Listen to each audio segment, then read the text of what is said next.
The joint meeting of councils for the joint water treatment plant and the owner's update. Please stand for the Pledge of Allegiance. I pledge allegiance to the flag of the United States of America and to the republic for which it stands, one nation, under God, indivisible, with liberty and justice for all. Ms. Clerk, shall we do a roll call or shall we just? Roll call. Roll call, please. Councilman Stringy is absent due to military leave. Councilman Livingston? Present. Councilwoman Krantz? Present. Councilman Taylor? Present. Councilman Packstrap? Present. Councilman Masso? Present. President Scanlon is absent, so there is 5 here and 2 absent. For Binghamton-Johnson City, Trustee Walker? Here. Trustee Giblin? Present. Trustee Reynolds? Here. Mayor Demi? Here. It's 4 here, 1 absent, and 80. Great.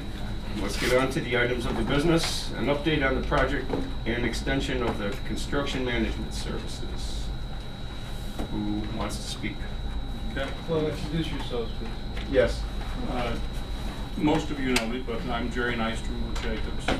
I'm the senior construction manager on the project for Jacobs for the city and the village.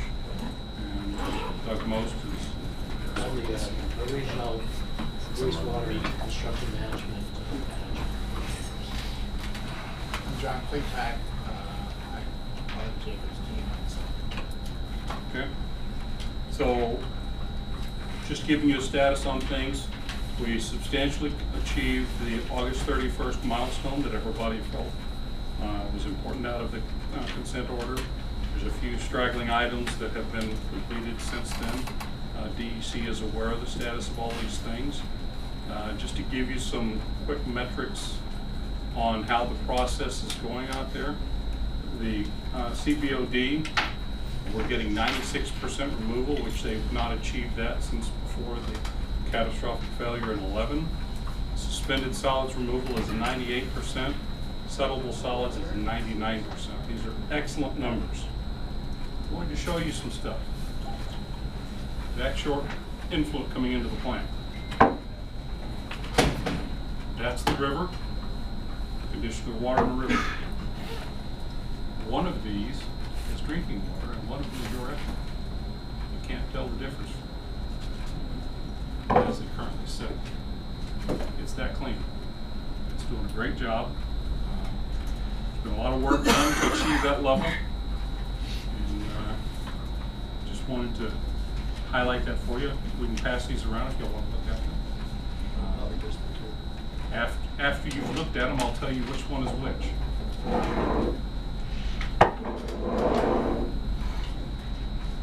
One has a shorter piece of tape on it than the others. Well, no. You're welcome to sample them. If you want, no, the point being, if you want to try and guess, then I need someone to do it. That's really impressive. It's close enough that I'm not going to bother. That's as clean as I've seen in 35 years coming out of the wastewater. Processes were good. So compared to other treatment plants, it's still cleaner than what you've seen in other treatment plants? Absolutely. Quite impressive.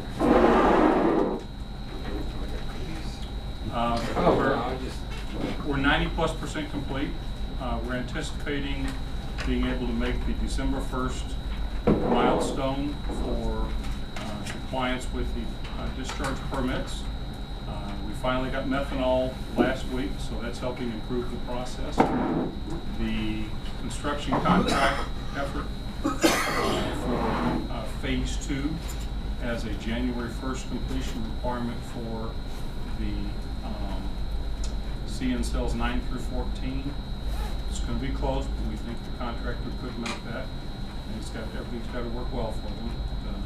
Right now, it's looking like they may be able to achieve that milestone. What's the date? January 1st. So there's a lot of work left to be done between now and January 1st. Probably 20% of the pavement's down. They're supposed to do some more pavement tomorrow.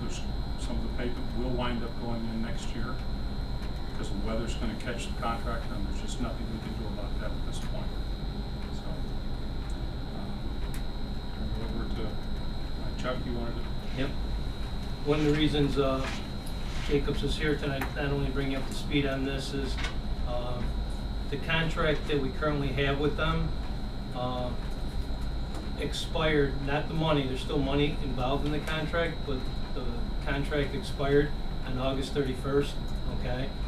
We were aware of this, that the money was expiring, but we were not gonna come down here and ask for an extension on that until we had a definite date, as well as approval from DEC that they'd met all the consent orders up through August 31st, which we now have. And we're here requesting that we take the August 31st date of the existing contracts and all the money that's within them. And I don't know the exact amount, Jerry, you know how much is left in that contract? I don't know off the top of my head. I believe it's some number less than $1 million. It is, it's something just short of Okay, that. and they will have that money all spent up between now, or between August 31st and the end of November. And we're asking you to extend that contract from August 31st to November 30th, okay? No money change whatsoever on this RL that I gave Jess to do it. What we are asking though is there are some old supplemental agreements that tie it to specific items. We're asking to open that up so that they could spend that money appropriately to get everybody paid that they need to get paid. In the actual legislation, we will write down all that information. Ken, I was just talking to that, and he's going to put that down so we have that. So that's gonna be for the next, not for Wednesday, but for the following meeting? Yes, that would be the first work session in December for you, and I'm not sure when the next Johnson City time to vote is. December 3rd is our next meeting after tomorrow's meeting. So it'd be December 4th, the December 4th business meeting for City Council. So that would be for that one, okay? And then they could finish up their work through November 30th. And that contract would be expired at that point in time. Going forward, we're going to have to do another supplemental agreement for Jacobs to continue them out through the remainder of the project. I'll let Doug and Jerry talk a little bit more about that, but not only does it mean finishing up the project through the end of next April, May, June, or not exactly sure when that's all supposed to be done, but there'll be additional work going on for a period of time thereafter. Okay, there's going to be discussions and working their way through all the other contracts with all the other vendors, and that's going to go beyond the end of June. Just to be on the safe side, we are requesting that this would go to December 31st, 2021. Okay? But there's still, the goal is to, that's to handle the other. Covered litigation support and Yes. post, yeah. So, Jerry and Doug, if you guys want. So before Doug gets some things, I did want to mention something to y'all. One of the things that we track is value added, things that because you have an independent third party CM on the job, you get some benefits out of that. One of your sum total of what we added up today on those numbers is just short of $13 million. And that's comprised by $3.5 million in savings on the flood wall, where the original design had it going across Old Vestal Road, turning and coming down the south side of the road underneath that overhead power line. Number one, the county was not going to agree to that project to put pop-up floodgates in the road.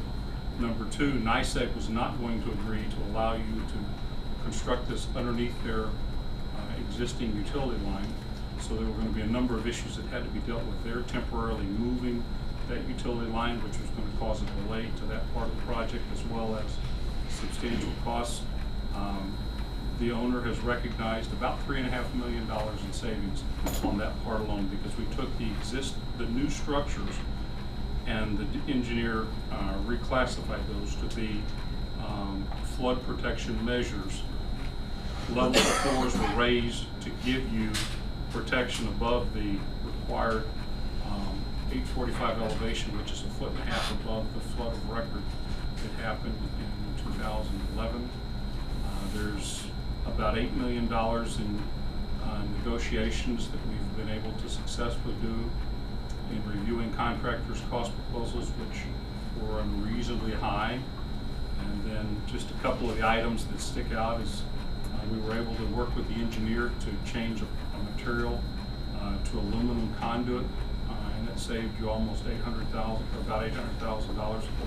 And then there was a sewer line that the design engineer for the flood wall didn't realize existed, that ran into the plant, and the original design to remove that line outside of the flood protection was going to cost $800,000, and we worked with that designer to redesign that and save you $605,000, totaling up to just short of $13 million. To give you a perspective, the total contract amount is 15. So you've saved almost as much money as the entire contract amount to do all the administration over the 4 years. Before you get started, I'm not sure that I mentioned, the amount of money that they're asking for here is going to be $1.9 million. Not that it's not a lot, it is a lot of money. So we want to make sure everyone was aware of that. And the other thing that's important here is that we are still under budget for what was originally approved for this project back in 2015 by both sets of councils. We are still under budget, and this is still going to keep us under budget. The supplemental is going to be 1.9 million? 1.9 million, correct. And that takes us from where to where, Chuck? In terms of the total budget that you're talking about right now? I don't have it right here in front of me, Conrad. I can get it. That's to December 31st, 2021, you said? Yes, that's taking it out that long, the 1.9 million. Chuck, you don't have the total budget for the, Off the top of my head, for the no. project? I don't have it right off the top of my head, no. I can tell you off the top of my head 275 million, but I don't know exactly what it is. Right, and what was the total estimate in 2015? 275 million. But I'm saying we're not there. We're at, say, some number significantly less than that. Okay. Tens of millions, or? Yeah. I'll say in the 10 to 20 million range. Okay. And how many supplemental agreements is this totaling 1.9 million? This is going to be one more supplemental. Okay.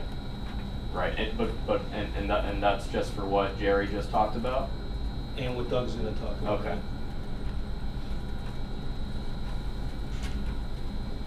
So I thought I'd start off just with a basic discussion of what our services are for the city of Binghamton. We're an agency CM. And so the question is, why did the city of Binghamton choose to go with an agency construction management delivery method in the first place? And I think it's good for us to understand what reasons there were behind that decision.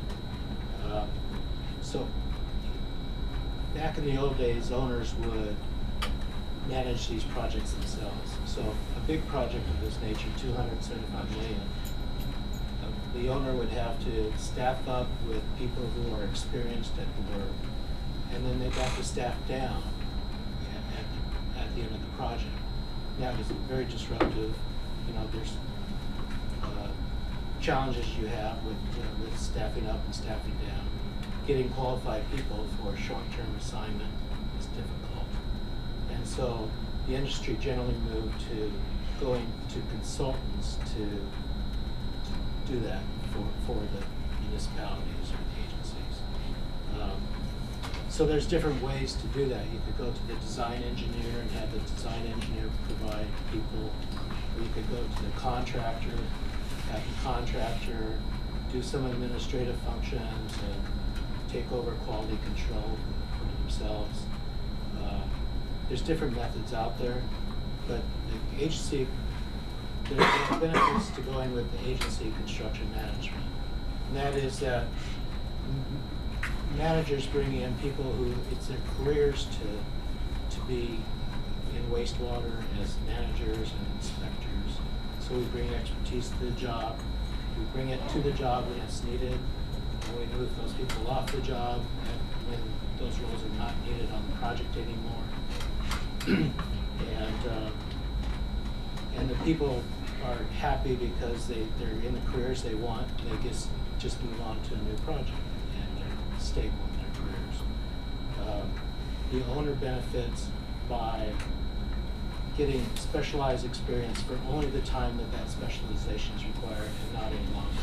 So we don't have expensive people sitting on the bench, not doing anything. If that were the case, we'd recognize it and move them off the project. So it's a cost-saving measure for the city of Binghamton to go with construction managers who specialize in that kind of work. And as an agency CM, we're an extension of the owner's staff. We work at the direction of the owner. The owner continues to hold the contracts with the design engineers and the contractors. So we are basically providing staff to the owner to manage the contract. And so because we don't have contractual relationships with the design engineers, we don't have any say over what the scope of the project looks like, what the design approaches are, what the final designs look like. That all needs to be, that responsibility needs to stay with the design engineers, because the design engineers need to make sure that the project works at the end of the day. We can take a look at designs when they're being put together and offer suggestions, and we do that all the time, but the responsibility lies with the design engineer, and we cannot direct the design engineer on what to do. Likewise, with the construction contractors, we do not hold the construction contracts. The city of Binghamton, in this case, holds the construction contracts. So we are acting as the owner's agent, working under the direction of Rod Lake and the city of Binghamton on providing construction management and inspection services to manage the contractors. And because we don't have direct contracts with the contractors, we cannot tell the contractors what their means and methods are going to be. We can't tell them, we want you to add a crew, put them on this job at this time, and do this work. That is not what we can do contractually. And so, why agency CM versus having a design engineer or the contractor provide some of these services? Having an agency CM, a third-party CM, means that we don't have conflicts of interest. We're not out there managing the project, and I'm not saying our design engineers in this case have done this, they probably wouldn't, but if we had a design error or omission, and we were also in charge of managing the contracts, it would be a conflict of interest for us, and we'd be almost inclined to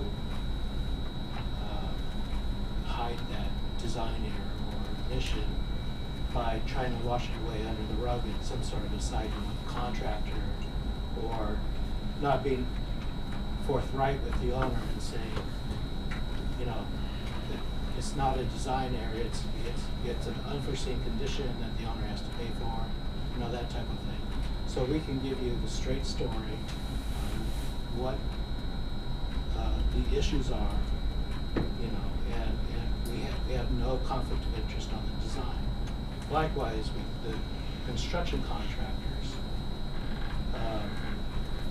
we don't have, our job is out there to get you everything that you paid for. And we're not going to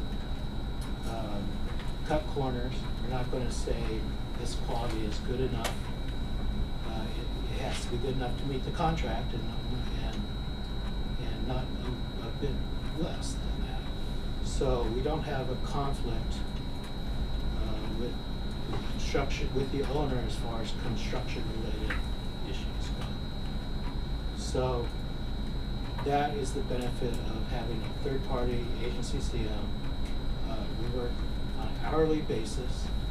Our billing rates are put together by taking a base wage rate. We add factors to that. One factor is project related costs that we do not bill the city for. we don't bill the city for our office, our computers. We just add a little bit to each hourly wage rate to cover that. So you don't see that in our invoices. We add a factor for overhead, we add a factor for profit.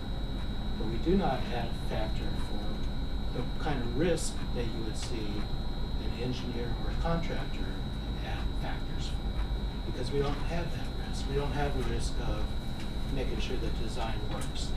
We don't have the risk of making sure that the quality of each contract or the schedule is met, because we don't have that risk.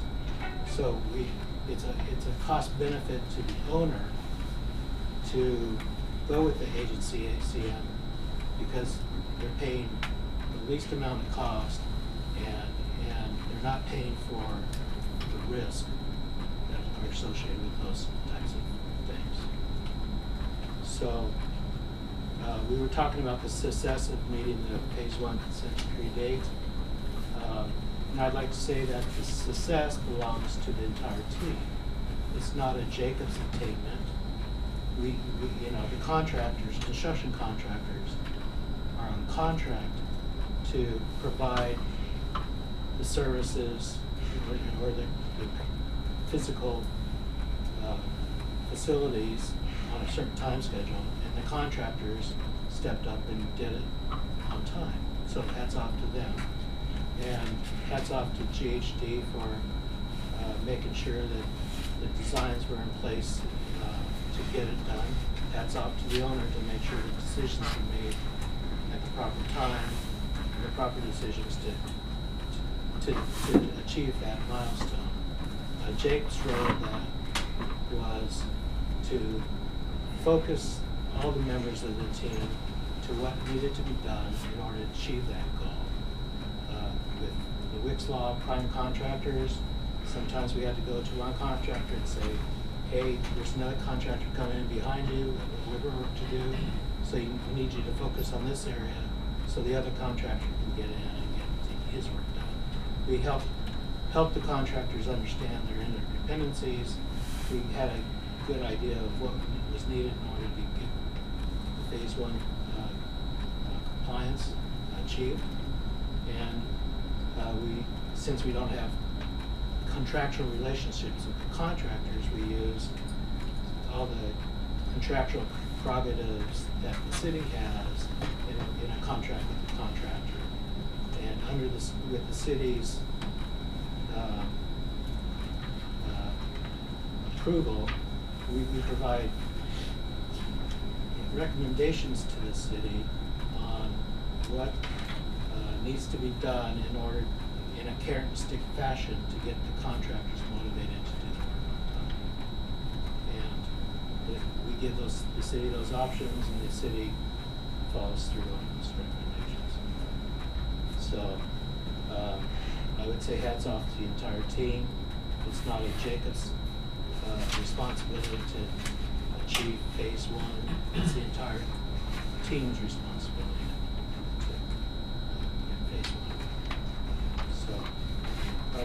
Just a basic overview of our services, and I'll try to keep this short because I'm kind of long anyhow. But you bring us on board, and on a time and material basis, we look at designs when they're being put together and offer comments on the designs. We do construction administration, where submittals and RFIs come in and they go out. We have to keep track of all these things and make sure that submittals are approved before the work is done in the field. We advise the owner of his contractual prerogatives and what to do in different cases. We hold progress meetings. We coordinate the plant folks with the construction effort. We process contractor payments. And at the end of the day, we track warranty inspections and contract closeouts and that type of thing. So, is there any questions about basics or issues? Can I ask? Yes, go ahead. Thank you for the, for the explanation and stuff. As working for the city, don't you really have any obligation, like you said, to make sure that the things are gonna be finished on time? As our representatives, working with the contractors? Isn't there some responsibility on your part to? So I'll take this one. So the question is, does your construction manager have the responsibility to make a contractor do something different than what's in his contract, that he interprets his contract? That's not what I said. Well, I'm getting to that, Chris. So we have schedules the contractor submits that shows how he can achieve the requirements of the contract. It's his obligation to work his schedule to meet those obligations. Your contract very clearly tells the contractor what his penalties are if he fails to meet the contractual completion date. And unless you want to step in and take over a liability for directing the contractor on means and methods, you really can't do that. It's up to the contractor to figure out how to meet the deadlines, or it's up to them to pay the punishment. Then it's not a punishment, it's a liquidated damages in the contract that says what the contractor has to pay if he fails to achieve the required milestone dates. Now, as soon as you have changed conditions, you've had a number of different conditions on site out there that neither the engineer, the contractor, or us could anticipate, underground structures that weren't anticipatable, things that impact the contractor's ability to complete the work in the sequence and time frame they wanted, then if you tell them he's got to make up that time, he's going to tell you you have to pay the acceleration cost to do that. So you inherit a cost from the construction contractor for making him do something out of his contractual requirement. One of the contractors was late getting started after giving MTP. We couldn't walk into the contractor's office and say, get somebody out there tomorrow. It's just not. So if the contractor is late, meeting deadlines, and because of that, you can't meet your deadline, and we have to pay a supplemental to Jacobs, can our corporation counsel in turn sue the contractor for what we have to pay you? I think you want to continue your discussion, but if you're going to start talking about liability, we're going to have to go into executive session. Yeah, I don't want. I will say one thing is we don't have a contractual deadline for the project. We're just providing manpower on a TNF basis, and we don't have contractually a consent decree obligation. But the TNF, Jacobs. Because of the delays, runs out, and you need more material than you anticipated. That's right. So you're saying your responsibility is not to, on behalf of the city of Binghamton, enforce the details of the contracts of the contractors? No, That's not what we said. We said that the contract specifically says what the contractor has to do and what his liquidated damages are for failing to do that. And that's what you can hold the contractor accountable to. But Councilman Papstrat's question was, these contractors, while you may not have construction deadlines, they do. And if you are the organization that we pay to make sure that those contractors are getting the job done on time, I think Councilman Papstrat would agree with that. Where does your responsibility lie in making that happen? well, in analyzing the delay and providing recommendations to the owner on how, what the proper response should be to the contractors. And If you direct the contractor when he's got a changed condition, he's going to charge you for that direction.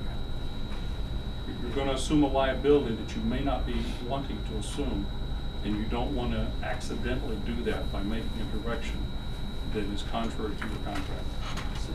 So the contracts are pretty thick, and there might be a contract in there for reinforcing steel. It says it has to be a certain grade, a certain diameter,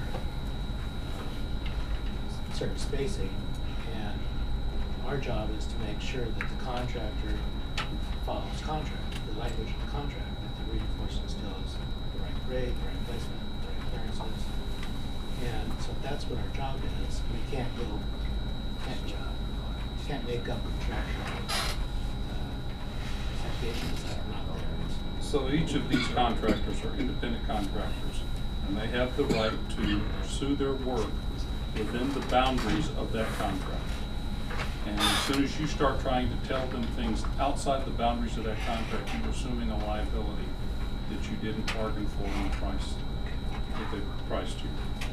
I can give you a generic, so they have a certain job and contractor A doesn't meet their deadline. Contractor A says, well, I didn't meet my deadline because there were unforeseen circumstances, there were change orders, something happened. And Jacobs on our behalf says no, and GHD says no, these were part of your contract. Well, that's the litigation. Those are the questions that are, where the liability issues come up. Jacobs' job is to make sure they're documenting why something happened, why there's a delay, if that was because of an unforeseen circumstance, or because the contractor didn't do what they were supposed to do. I remember a year or so ago when we met, we had some problems with the rebar, the thing. So that contractor had to go in and adjust those rebars, which put him behind. Right. Right? So he's not going to meet the deadline because he messed up. Correct. And that's And one of your the contract specifically tells them what their cost is per day for failing to meet that deadline. But that's a good example of something that we've added to the What's that? project. We recognize that those reinforcing steel placements were not in the correct place. And we suggested to the city that we bring in a surveyor and we survey all the rebar placements. These were vertical rebar coming out of a big slab, and so it was very difficult to put them in the right space, and the contractor had trouble with that. So we kind of put the contractor on notice that we would control that tighter, and we did. We recommended a surveyor to the city. They agreed. We hired a surveyor to come out, and we tightened up the contractor's reinforcing steel placement. So the contractor's responsible for quality control. We're representing the owner for quality assurance, not quality control. That burden has to stay with that contractor, or you've now taken on a liability that you don't want. And again, talking generically, so now the contractor doesn't meet their deadline. Now they're subject to liquidated damages, right? That liquidated damages that we collect are now the money that we use to pay Jacobs for the extension of time, right? Or it's not, and it was a change order, and then we have to pay for it. Those are the questions that would be litigated. I've got a question. And would this job have gone any smoother if we went with the PLA? Seriously. Possibly. It is possible, but there would have still been issues between contractors, but they would have all been focused to a general civil contractor who would have then had responsibility for the other multi-primes under them. So there is a possibility. At one point, they actually had some labor shortage that might not have existed as a problem had a PLA been implemented. But then you may not have had the bidders that bid the job either if you had a PLA. Nobody can foresee the future on that. There were recommendations, and we attempted to accomplish that. But that bell has been rung, and there's no way to unring it. Well, I realize that. I was just questioning my. Mr. Chairman? Yes. Go ahead, Councilman. So you spoke about the relationship between, or you spoke to the relationship between your outfit and the contractors on site. I'm a little curious to understand a little bit more about the relationships between your outfit and the design engineer. So is there a process that you could go through basically to identify a design error and correct it, or could you explain how that would work? If you saw an upcoming issue with a design flaw that you could identify looking at the situation on the ground, how do you deal with that? Okay. Just to clarify, again, you're talking generically. Yes. Generically speaking, we would work closely with the design engineer to bring up issues as early as possible when the maximum opportunity for resolution of a particular issue could be applied. The issue often comes down to, could somebody have foreseen the issue? If they couldn't foresee the issue, how do you solve that problem when you've got all of these people out there working? You realize we peaked at over 440 people working on that site. So you've got to work closely with the engineer to get answers to questions, to get resolution. And I think, speaking from Jacob's perspective, I think we worked closely with GHD and identified issues to minimize any kind of potential cost to the owner. I would say that this project is well within the industry standard for standard care of the industry.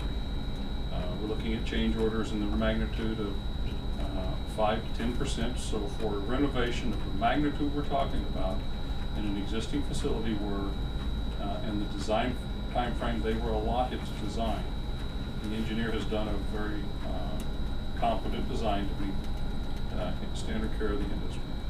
And just to tee off of that a little bit, a design of this nature probably would have taken 30 months if the time was allotted to the engineer to do it. The city came to GHD and asked them to do it in 12 months. So they really did an amazing job in that 12 months time. You know, and you've got to weigh the good with the bad. They did that in order to appease the state regulators to keep, achieve compliance as quickly as possible. But you've got to realize that such a hurried design is going to have its share of design clarifications that are needed. Right. I have another question. Go ahead. There. So what incentive is there for you to flag a design flaw and ensure that actions are taken to address it? What incentive is there? Yeah, I mean, there's obviously a we intend to do to our having too many change orders. We intend to do our job competently as professionals in this industry. That's why you hire a third-party CM who spent 35 years dealing with the issues that come up in wastewater treatment plants over that 35 years. By experience, you learn to identify these issues early enough to try to work out the issues with the designer ahead of time. But I can guarantee you that there's no situation when you've got an existing facility that you're doing the major renovation we're doing, that you're going to do it without changes. There is no possible way you're going to do that. But our incentive is to call balls and strikes as we see them in order to make the owner happy. Our incentive is to make the owner happy. That's our only alliance on this project. The only thing that we're successful if the owner's successful. If the owner wants us to identify design errors, then we share that as we see it. We have no incentive to hide that stuff. We have incentive to share our viewpoint with the owner. The key really is that we are there as an extension of the owner's staff. Our interests, by definition, are the owner's interests. We are there to look after the owner's interests. We try to do that as best we can. So there are design errors? You're going to talk specifics. I'm not asking for specifics. I'm asking if there are design errors or not. Nothing ever has done. As it's already stated, the designer did a really good job in this project. I think the designer has done a yeoman's job to be within the standard care of the industry. And I think that's what you need to be looking at when you look at that issue. I appreciate that, but I'm looking at this final 10%, right? If we're 90% complete, I'm looking at what this final 10% looks like and what's coming down the pike during the final 10%. So should we expect new information regarding design errors during that final 10%? Has that 90% of the project been checked and completed and handed over, or is it could you categorize what that final 10% looks like to the council?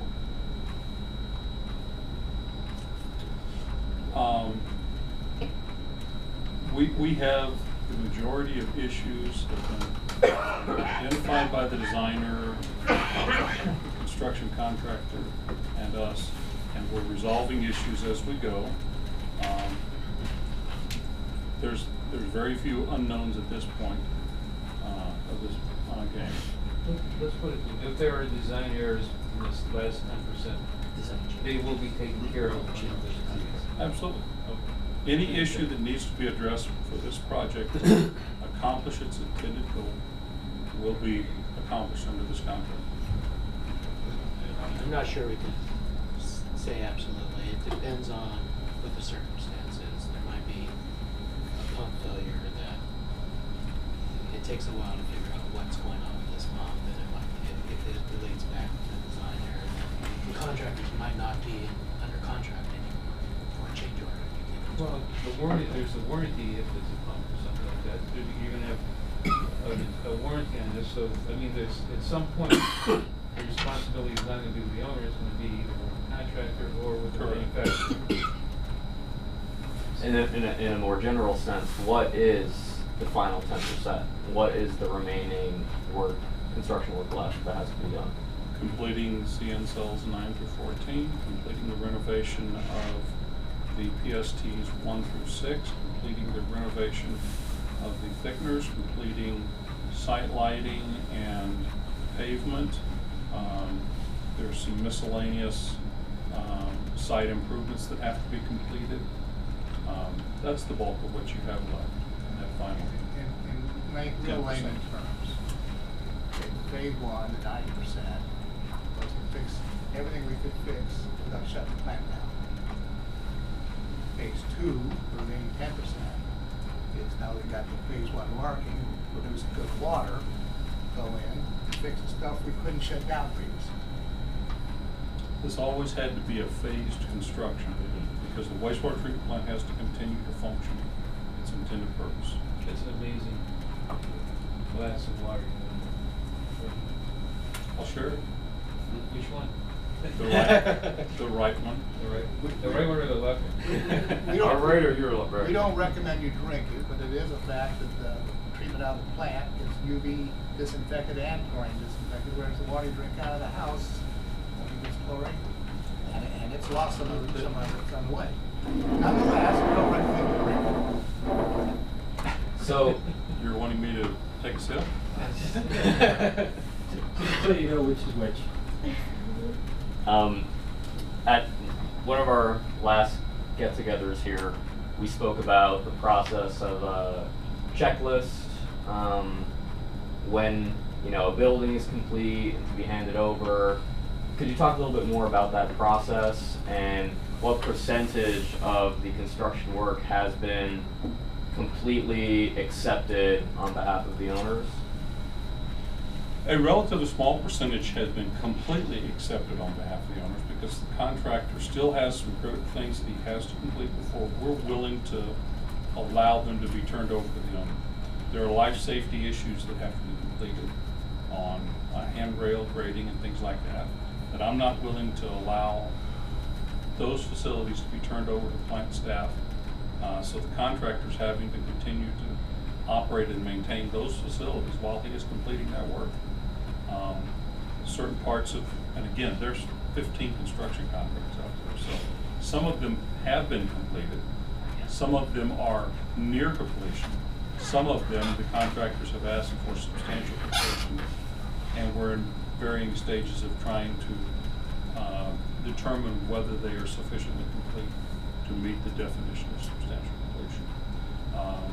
The solids handling building has been turned over to the owner to operate the centrifuges and the polymer feed system because there was no other way to allow the contractor to begin the work to demolish the existing centrifuges and install the remaining equipment that had to be installed without turning those units over to the owner for operation.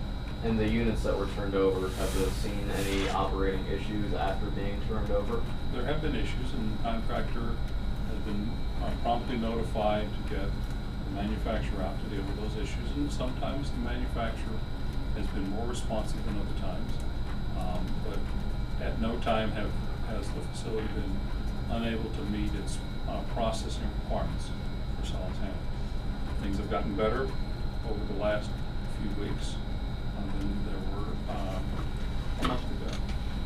The digester number 3 is operational. We'd love to put digester 1 and 2 online, but there's simply not enough sludge right now for us to put them online. So regardless of whether you have a consent order that says it has to be operational, if I don't have sludge to operate, I can't operate. So, But they're operable. They're operable. so once this is handed over, like in those scenarios, it's no longer the contractor that's responsible, it's the manufacturer? It depends. There are certain provisions in the warranty that the contractor is responsible for. There are certain provisions in the warranty that the manufacturer of the equipment is responsible for. So that's why you need somebody who understands the contract to know who is the responsible party to contact for the warranty. And what happens when the manufacturer isn't responsive? Who's responsible then? When the manufacturer isn't responsive, the best selection is to try to force them to get engaged, and we've been able to successfully do that on a number of occasions.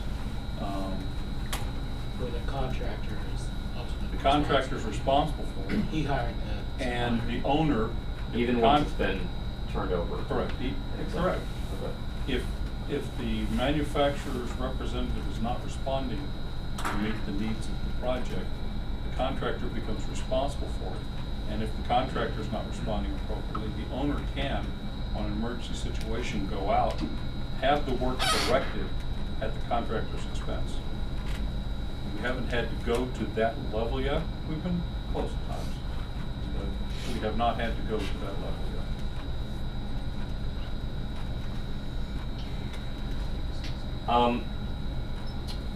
This may be a question for the comptroller, maybe Councilman Tapestro as well.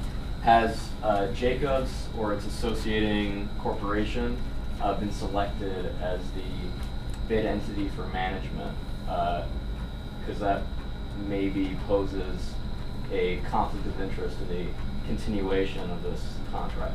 Conrad, I can answer the question from my side of it, and I'm part of the committee, so I don't know the answers to that. I think the people in this room that know the answer to that question, so. It's beyond my pay grade.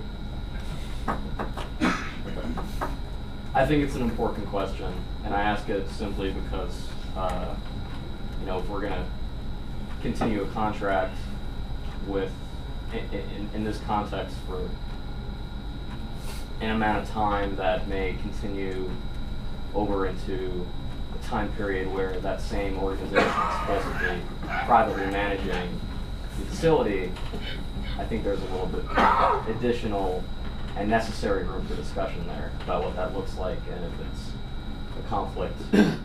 And I think that that's pertinent information to this conversation. I think you should ask what happens if you don't pass it. I mean, Yeah, if you don't pass our supplement, Yeah, that we was have my to question. transition If we don't it pass all. the supplement, what happens? If you don't pass the supplement, we're gonna have to transition everything to the city that we currently do. And I've got 12 people working on that. And I will have to pull them off the job at some point, complete or not complete. And the city, the village, whomever would have to be able to ramp up, figure out the relevant issues, figure out how to keep things moving. So Sorry, how Jerry. please. Sorry, Jerry. Mr. Mayor, are you saying that it doesn't matter what the answer to the question is because we have to vote for this anyway? No, I'm just saying that you should ask that question, and that information should be helpful in order to make an informed decision. I would think that some of you might want to know what happens. That would be positive, proactive thinking, in regards to where we are in the project right now, what would happen if you vote no. Is there a reason why you don't feel comfortable answering Councilman Taylor's question? These are two different topics that I don't think should be merged. We're here to talk about the project, and that's what I think you should be talking about.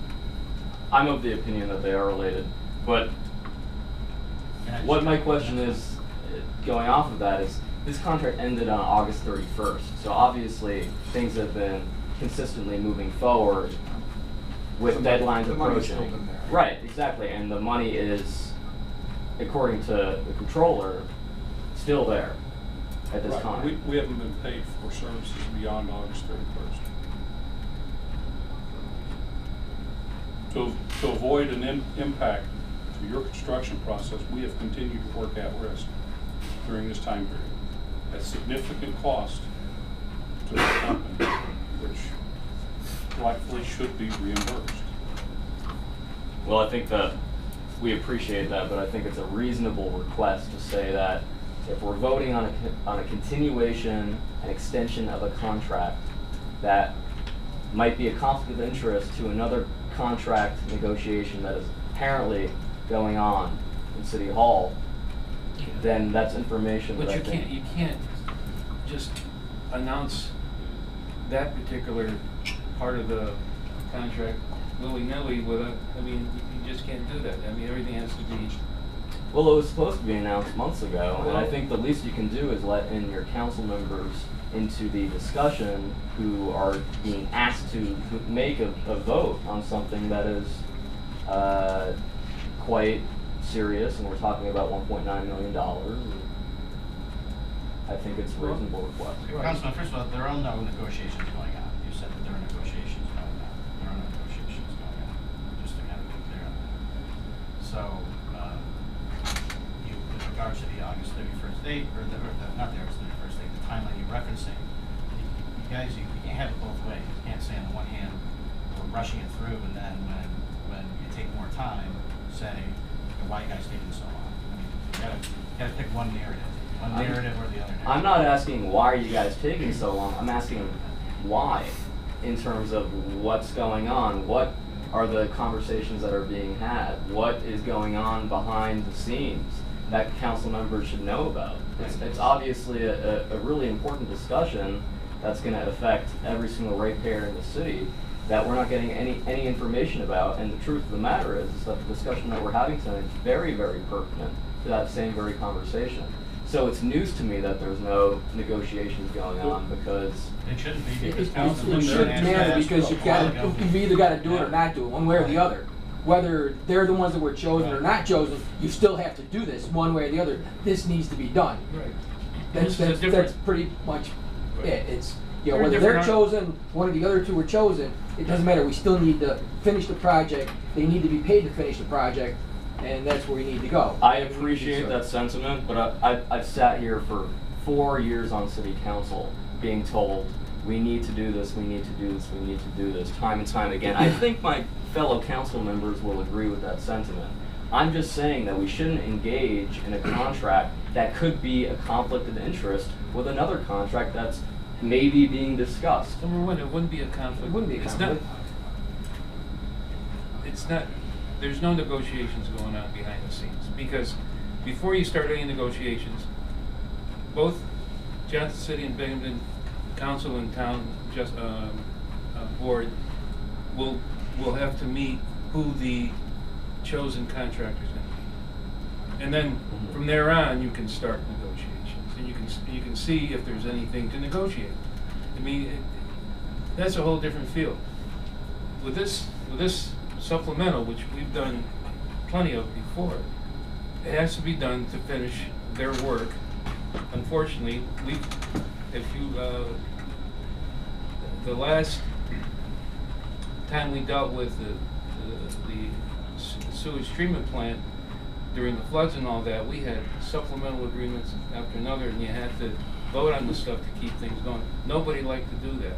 We don't like to vote for an extra $1 million this time either, but it has to be done. And if Jacobs was chosen to be the preferred contractor, this is a whole different arm of Jacobs. They're a huge company.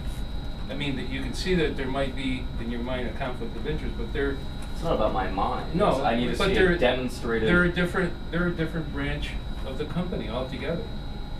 I mean, am I right on that? Do you have anything to do with the... No, not at all. Not at all. Councilman Taylor, the way I look at it, we're down to our last technically 2 meetings after this one. And I don't see this happening while we're on council, but I think the new council can end up taking this over. I really do. I don't see this happening and finishing up if they to talk about the privatization or of the management. I don't see it happening for us. I really don't. It's just too short of a period. Well, number one, it would be rushed if we ended up voting. That would really be rushed. So I don't see that happening either. Absolutely, but I think that the bid selection committee has come to a conclusion. Whether or not the negotiations about what the details of that look like have happened, maybe it hasn't, maybe it has. The point is, I don't know. But there is a decision or recommendation that's out there that isn't being passed on to the duly elected officials of Johnson City and the city of Binghamton, and I think that if Jacobs is going to be the managing entity that is going to result in the privatization of the sewage treatment plant and its management, then I think that is pertinent information to the extension of this contract. That's my position. I agree. But it doesn't look like we're gonna learn anything about that today or anytime soon. Well, I think it's two different things. One, I would actually like to know what the bid is before I get off council. I really would like to know. But that has nothing to do with what, neither here nor there. It's like any other business. If you're making a restaurant, Chris has a restaurant. If you're building the building and making the restaurant, putting all the equipment in, you have to check it, make sure it's all regulated and stuff. That building has to be there before Chris can hire the management. That management coming in that Chris has hired to run the building afterwards has nothing to do with the people who built the building. It's two separate things. We're talking to the people that are building the building. We're not talking to the people that will be running the building afterwards. Well, my point, it could be the same company, so we are talking. But it is a different, it's like, look at like Gerber, oh my gosh, they make baby food, they have life insurance and all this other stuff. There's different things for different branches. You can't hold it to only one. I think there are common standards when it comes to what is and isn't considered a conflict of interest. I don't know what this falls into. I think that in other discussions it certainly would be. I don't know. In the context of this discussion, nobody has spoken with me about it. But until I have an answer to that question, it is absolutely pertinent to the extension of this contract. Okay. Any other questions? No? Well, thank you for coming down. We appreciate it. Jess, is there something? We're Yes. doing one RL for the extension of time from Okay. August to November 30th. Okay. Do another RL for the other one at the next work session. We want to inform you of all this stuff. We'll send down the RLs. And so how much is this one for? The one that's coming to you is $0. $0, okay. Just taking it from August 31st to November 30th. Gotcha, no problem. So they can get paid for what they've already done. Thank you. I appreciate that. Somebody has to make a motion to adjourn if you're ready. What's that? To adjourn. Second. Thank you.